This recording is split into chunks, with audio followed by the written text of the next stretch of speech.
What do you do with problem employees? It has been my experience that most problem employees fall into a couple of categories. And not all of their problems are necessarily their fault. Sometimes it's a problem employee, pure and simple. Sometimes it's a problem with lazy management. So let's take a look at both sides of this, and I'll try to walk you through it. If it is a problem employee, several years ago I came up with what I called my 4 R's. A couple of years ago I had to add a 5th one because I found that 4 worked real well for about 15 years and then it was necessary to add the 5th one. So let me tell you about these 4 R's. When you have a problem with an employee, the first step is to re-educate that employee. Most of us, how many of y'all have got job descriptions?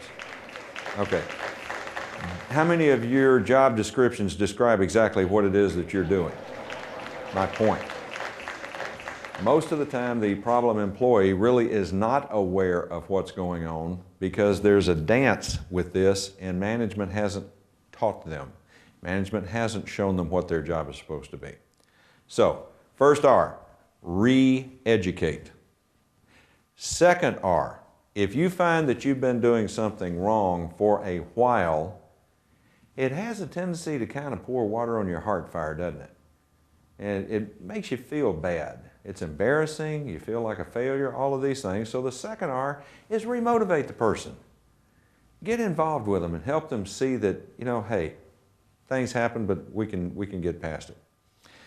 The third is it may be necessary to redesign the job.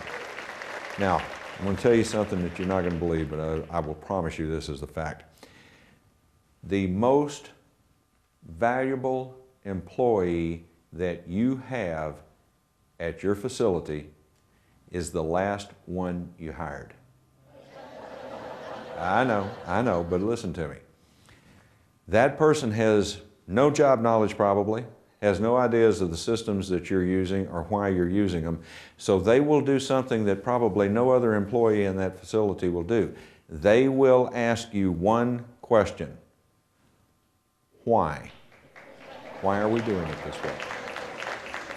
That is where true progress and true improvement comes from. In the third R, we look at redesigning the system because somebody that does not know the system may see a better way of doing that particular process. So, first R, re-educate. Second R, remotivate. Third R, it may be necessary to redesign the system. Each of us as managers will go through that a different number of times. You may do it 15 times. You may do it 20 times. Over there in the back, you may only do it twice. It doesn't matter. It doesn't matter.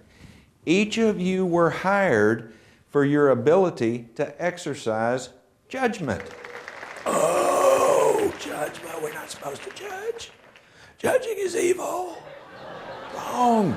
Judgment is the only thing that makes sense. We have to judge. We have to see this is proper and acceptable, this is improper and unacceptable.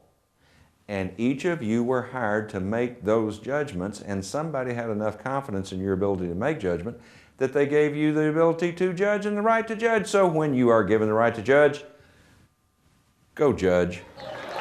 And if after 15 times or 20 times or 2 times you have determined based on your experience and your knowledge that this person is never going to work out, we move to the fourth R. Replace them, get them out of there. They're going to continue to be a disruption to your facility. Get rid of them. Fourth R, replace. But if you're going to replace them, you better have gone through the proper steps for documentation.